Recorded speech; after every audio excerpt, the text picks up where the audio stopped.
Você é daquelas pessoas que tem receio de incomodar os outros, que tem medo de atrapalhar, que fica sempre inseguro de interromper alguma conversa porque não se sente pertencente?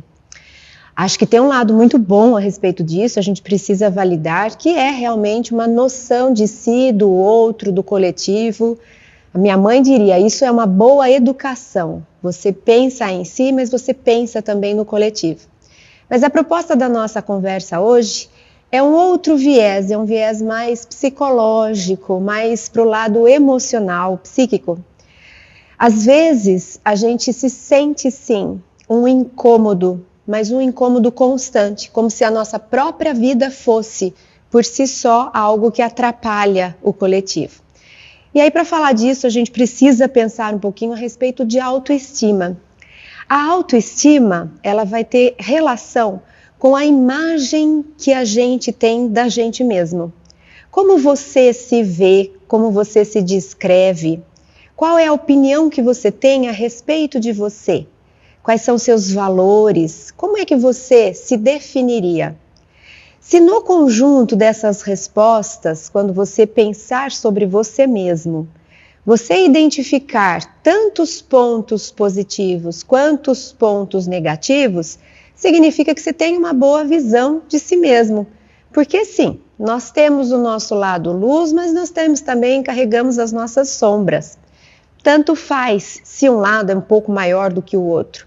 O que é importante é que a gente tenha consciência deles, porque ao ter consciência nós podemos utilizar o nosso livre-arbítrio para usar o um ou o outro e não se deixar arrastar por nenhum e nem outro. A autoestima, então, a gente poderia definir dessa forma. É a imagem que eu tenho de mim, é como eu me vejo, são os valores que eu acredito que eu tenho.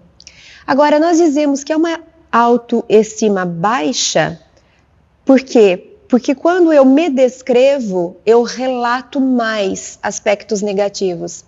E às vezes chega num ponto de eu me descrever como um incômodo, como se eu fosse um erro. Eu me envergonho de mim mesma. Que triste. Significa que eu não sou capaz de identificar o meu lado luz, porque todos os temos. Mas se também, por outro lado, ao me descrever, eu só me enxergo como luz, a mesma reflexão precisa ser feita. Cadê seu lado sombra? Você continua distante de você mesmo e você continua iludindo a você mesmo nessa imagem de si mesmo. Para a gente não sentir incômodo quando nós estivermos num coletivo, é preciso que a gente tenha o máximo possível dessa clareza do si mesmo, luz e sombra, dos aspectos que eu tenho, que são meus talentos, minhas habilidades, aquilo que eu posso acrescentar no coletivo. Então, que bom que eu estou aqui e que eu posso participar, porque eu tenho coisas para agregar. Apesar de eu ter noção também das minhas inabilidades ou falta de competência, nessa hora eu preciso vigiar para não atrapalhar, se for possível, sem muitas cobranças e sem ter esse peso sobre si mesmo. Mas se eu me encontro nessa categoria de que tem baixa autoestima e acha que sim, atrapalha e que sim, é uma vergonha a sua própria vida, fica o convite para um autoconhecimento, para uma busca de si mesmo, porque tem muitos tesouros para serem descobertos.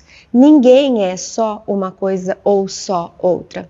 Então vale a pena rever a autoimagem para desvendar aquilo que está escondido.